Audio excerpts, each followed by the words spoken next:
یرزقہ من حیث لا یحتسب، وہ وہاں سے دیتا ہے جہاں سے بندے کو گمان بھی نہیں ہوتا۔ تو توکل اللہ پر قائم کیجئے گا، کاروبار ضرور کیجئے گا۔ توکل یہ ہے کہ آپ وہ کام ضرور کریں لیکن کہیں کہ یہ میرے کام کا نتیجہ نہیں مجھے مل رہا، یہ میرے اللہ کا فضل مجھے مل رہا ہے۔ تو پھر دیکھنا کہ اللہ تعالیٰ کیسے راستے کھولتا ہے۔ تو جب انسان اللہ کے فضل پر توکل قائم کر لیتا ہے تو پھر کام کاج ضرور کرتا ہے لیکن اس کی زندگی کی جو ٹینشن ہے وہ ختم ہو جاتی ہے۔ بندہ کہتا ہے کہ یہ ہے تو میں کرتا ہوں، تو یہ نہیں ہوگا تو یہ نہیں ہوگا، بس وہ جتنا کر سکتا ہے وہ کرے، باقی چھوڑ دے اس پہ، تو پھر وہ خزانہ غیب سے نصیب فرمائے گا۔ اچھا، حضور علیہ السلام نے ایک اور چیز ارشاد فرمائی، بلکہ اپنی امت کے لیے دعا دی، اللہم بارک لامتی فی بکورہا، اے اللہ میری امت کے لیے صبحوں میں برکتیں ڈال دے۔ جو کام صبح کیے جاتے ہیں ان کاموں میں بڑی برکت ہے۔ جو کام جو ہے وہ دیر سے کیے جاتے ہیں، رات کو کیے جاتے ہیں، دوپہر کے بعد کیے جاتے ہیں، ان میں وہ برکات نہیں رکھی گئی جو حضور کی دعا سے صبح کے کاموں میں برکت رکھی گئی ہے۔ تو اس لیے آپ اپنے کام کاج میں جو ہے وہ صبح کو اس کا آغاز کیجئے، پھر دیکھنا کہ برکتوں کے قافلے کیسے اترتے ہیں۔ اس لیے کہ میرے حضور کی دعا کبھی مسترد نہیں ہوتی۔ اجابت کا صحرا، عنایت کا جوڑا، دلہن بن کے نکلی دعائے محمد صلی اللہ علیہ وسلم۔ اللہم بارک لامتی فی بکورہا، اے اللہ میری امت کی صبحوں میں برکتیں ڈال دے۔ تو جو کام صبح کے وقت کیے جاتے ہیں اس میں برکت رکھی گئی ہے۔ اگر آپ چاہتے ہیں کہ ہم آسودگی حاصل کریں تو پھر اپنے کاموں کا آغاز صبح سے کیجئے۔ اللہ اکبر، اس کی برکات آپ کو نصیب ہوگی۔ اور ایک اور بات ارشاد فرمایا کہ جو چاہتا ہے کہ اس کی عمر میں برکت ہو اور اس کے رزق میں برکت ہو، دو چیزیں جو چاہتا ہے، جو یہ چاہے کہ اس کے رزق میں اور اس کی عمر میں برکت ہو، اور یہ ہر بندہ چاہتا ہے، تو میرے حضور نے فرمایا کہ وہ اپنے رشتہ داروں کے ساتھ سلوک اچھا کرے، صلہ رحمی کرے۔ بعض اوقات ہوتا ہے کہ وہ رشتہ داروں کا رویہ اچھا نہیں ہوتا۔ میں آپ کو بتاؤں کہ سب سے بہتر صدقہ کون سا ہے؟ سب سے بہتر صدقہ وہ ہے جو ناراض مفلس رشتہ دار کو دیا جائے، سب سے افضل صدقہ، چونکہ اس میں نفس شامل نہیں ہوگا۔ بندہ کہے گا آپ شریکوں کو دیں، یہ پہلے ہمارے مخالف اور کھڑے ہو جائیں گے، لیکن وہ کسی وجہ سے وہ ہو مجبور گئے، مفلس ہو گئے۔ تو جو مفلس مجبور ناراض رشتہ داروں کو صدقہ دیا جائے، اس میں نفس درمیان میں کھڑا نہیں ہوتا، تو وہ صدقہ اللہ کو بڑا محبوب ہے اور وہ سیدھا سیدھا قبول ہوتا ہے۔ تو جو یہ چاہے کہ میری عمر زیادہ ہو اور میرے رزق میں برکتیں ہوں، تو میرے حضور نے ارشاد فرمایا کہ وہ کیا کرے، وہ اپنے رشتہ داروں کے ساتھ اچھا سلوک کرے۔ صلہ رحمی کی تلقین کی گئی، اس سے آسودگی بھی نصیب ہوتی ہے اور یہ ایک اچھے معاشرے کی تشکیل کی ضمانت بھی ہے، اور اس سے رزق اور عمر میں برکتیں بھی نصیب ہوتی ہیں۔ اچھے اور صالح رزق کے لیے میں نے کل بھی ایک روایت آپ کے سامنے پیش کی تھی، وہ بھی علماء نے لکھی کہ دو بھائی تھے، ایک کام کاج کرتا تھا، دوسرا حضور کے پاس بیٹھا رہتا تھا۔ تو اس نے آ کے شکایت کی کہ حضور یہ میرا بھائی ہے، یہ میرے ساتھ کوئی مدد ہی نہیں کرتا، یہ آپ کے پاس ہی بیٹھا رہتا ہے۔ تو حضور نے فرمایا کہ شاید اللہ اس کے صدقے سے تجھے رزق دیتا ہو۔ تو جو دین کے لیے بھائی لگ جائیں، رشتہ داروں میں، اعزاء و اقربا میں، یا ویسے ہی طلباء کے لیے آپ اگر شامل ہو جائیں تو پھر وہ آپ کے کاروبار میں، رزق میں برکت کا سبب و ذریعہ ہو جائے گا۔ ایک اور چیز حضور نے فرمائی، حل تنصرون و ترزقون الا بضعفائکم، فرمایا تمہیں جو رزق دیا جاتا ہے اور بعض امور میں تمہاری مدد کی جاتی ہے، اور مشکل حالات ہوتے ہیں، حالات ٹال دیے جاتے ہیں۔ میرے حضور نے فرمایا تمہیں پتہ ہے وہ ایسا کیوں ہوتا ہے؟ حل تنصرونا و ترزقونا، تمہیں جو رزق بھی دیا جاتا ہے. بعض اوقات ایسا ہوتا ہے ایک بندہ بڑی محنت کرتا ہے نتائج نہیں ملتے، ایک بندے کی تھوڑی محنت ہوتی ہے لیکن دروازے کھلتے چلے جاتے ہیں. مشکل میں پھنس جاتا ہے، کوئی ایسا سبب لگ جاتا ہے کہ راستے کھل جاتے ہیں.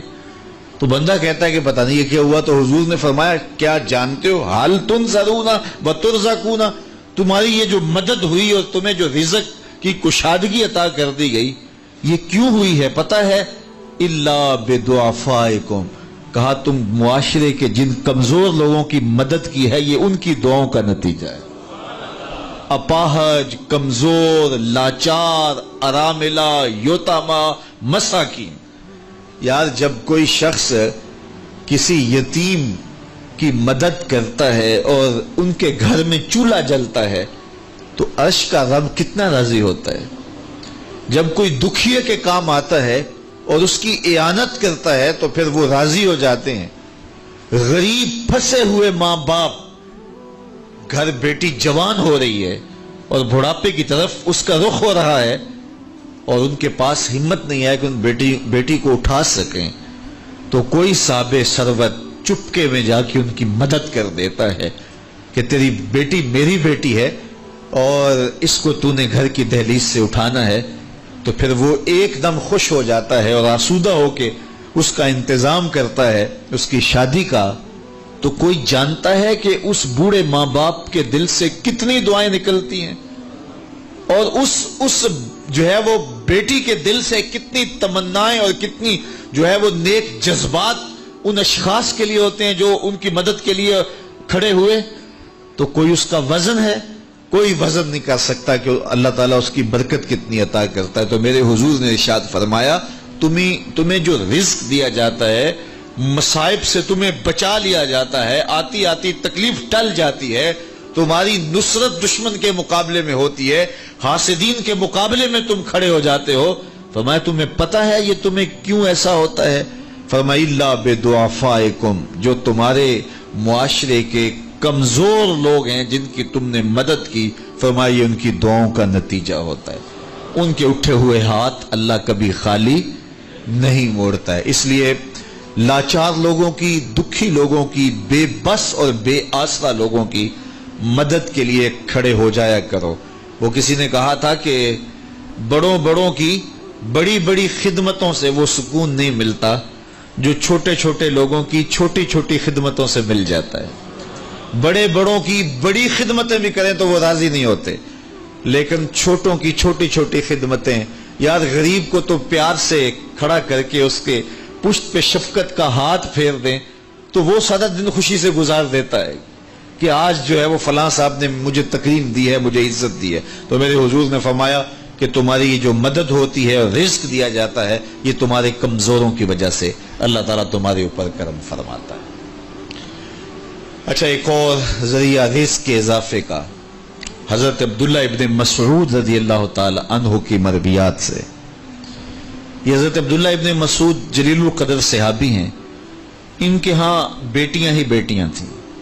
اچھا، جب ان کا آخری وقت آیا اور یہ بڑے سخت بیمار ہو گئے تو نزع کی سی کیفیت طاری ہو گئی تو حضرت عثمان غنی رضی اللہ تعالیٰ عنہ ان کا حال پوچھنے آئے. تو جب حال پوچھا، بیٹھے، گفتگو ہوئی، واپس چلنے لگے تو حضرت عثمان غنی نے اشرفیوں کی 2 تھیلیاں نکال کے حضرت عبداللہ ابن مسعود کو پیش کی. تو انہوں نے کہا کہ مجھے تو اس کی ضرورت نہیں ہے، میں تو اس دنیا سے جا رہا ہوں، تو یہ مجھے کیوں دے رہے ہیں؟ تو حضرت عثمان نے کہا کہ یہ آپ کی بیٹیوں کے لیے، چونکہ آپ کی بیٹیاں ہی بیٹیاں ہیں تو یہ میں ان کے لیے پیش کر رہا ہوں. آپ کو تو واقعی ضرورت نہیں، دنیا سے جا رہے ہیں تو یہ ان کے لیے ہے. تو حضرت عبداللہ ابن مسعود نے پھر تھیلیاں موڑتے ہوئے کہا کہ میری بیٹیوں کو اس کی ضرورت نہیں ہے، اس لیے کہ میرے حضور نے فرمایا تھا کہ جس کے پاس سورہ واقعہ ہو اس کو غربت تنگ نہیں کر سکتی. تو میری بیٹیاں رات کو سونے سے قبل 1 مرتبہ سورہ واقعہ ضرور پڑھتی ہیں، اس لیے تم میری بیٹیوں کے بارے پریشان نہیں ہونا. اللہ کے فضل سے انہیں غربت تنگ نہیں کرے گی، ان کے پاس سورہ واقعہ جو موجود ہے. تو یہ کسی ایسے ضرورت مند کو دو جس کے پاس سورہ واقعہ نہیں ہے. تو سورہ واقعہ کی تلاوت یقیناً رزق کی فراوانیاں اور رزق کی برکتیں حاصل کرنے کا ایک ذریعہ ہے، اور دروازے کھل جاتے ہیں اگر سورہ واقعہ کی تلاوت تسلسل کے ساتھ کی جائے۔ اس لیے اپنے معمولات میں سورہ واقعہ کو شامل کر لیجئے گا، اس کی برکات سے انشاءاللہ رزق کی فراوانیاں نصیب ہوتی ہیں۔ ایک اور ذریعہ رزق کا، اور یہ بہت آسان، شکا رجل الی رسول اللہ دیک المعیشۃ والفقر، حضرت سہل بن سعد الساعدی رضی اللہ تعالی عنہ کی مرویات سے ہے۔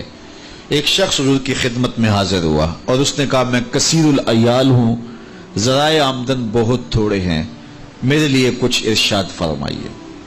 بچے زیادہ ہیں، ذرائع آمدنی تھوڑے ہیں، تو میں مفلوق الحال ہوں۔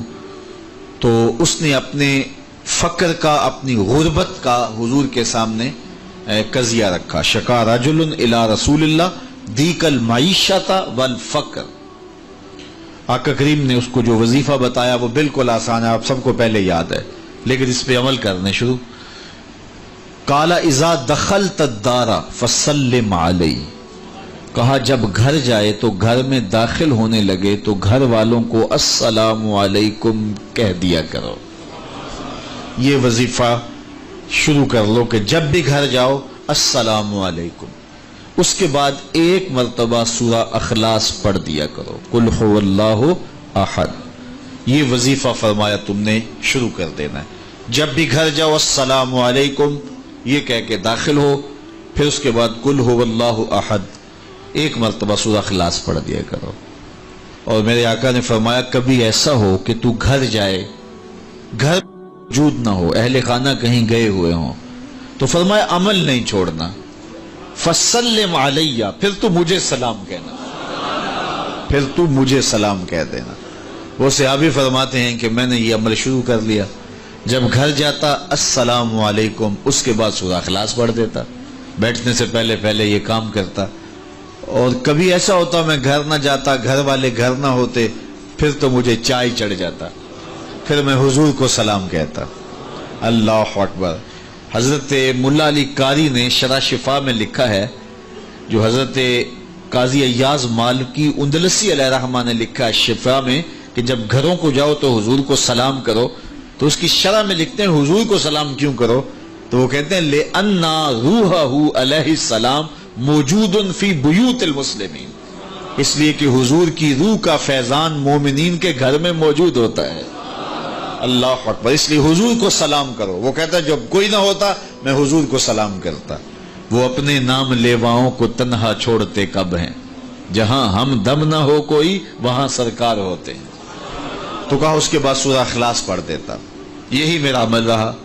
پھر اس کا فائدہ کیا ہوا؟ وظیفہ حضور نے بتایا تھا، اور جب بھی جاتا السلام علیکم سورہ اخلاص، کوئی نہیں ہے تو حضور کو سلام اور سورہ اخلاص کہتے۔ میں نے عمل شروع کر دیا، حتی افاد اللہ جیرانہ، اس عمل کی برکت سے میں نے تو امیر ہونا ہی ہونا تھا، میرے ہمسائے بھی امیر ہو گئے۔ ایسی برکتیں، ایسی رحمتیں اتری کہ میرے ہمسایوں کے ہاں بھی فراوانیوں اور برکتوں کا نزول ہونے لگا۔ اسی طرح رزق کی فراوانی کا ایک اور ذریعہ ہے، اور وہ یہ انفاق فی سبیل اللہ۔ جب اللہ کی راہ میں آپ خرچ کریں گے تو پھر اس سے رزق بڑھتا ہے، جبکہ ہماری عقل و خرد کے فیصلے یہ ہیں کہ مال میں سے کچھ نکالا جائے تو ہمارا ریاضی اور حساب یہی کہتا ہے کہ کچھ کم ہوتا ہے، ہمارے کیلکولیٹر کا نتیجہ بھی یہی ہے، ہمارا اکاؤنٹنٹ بھی یہی کہتا ہے کہ اتنے نکال دو گے تو باقی اتنے بچیں گے۔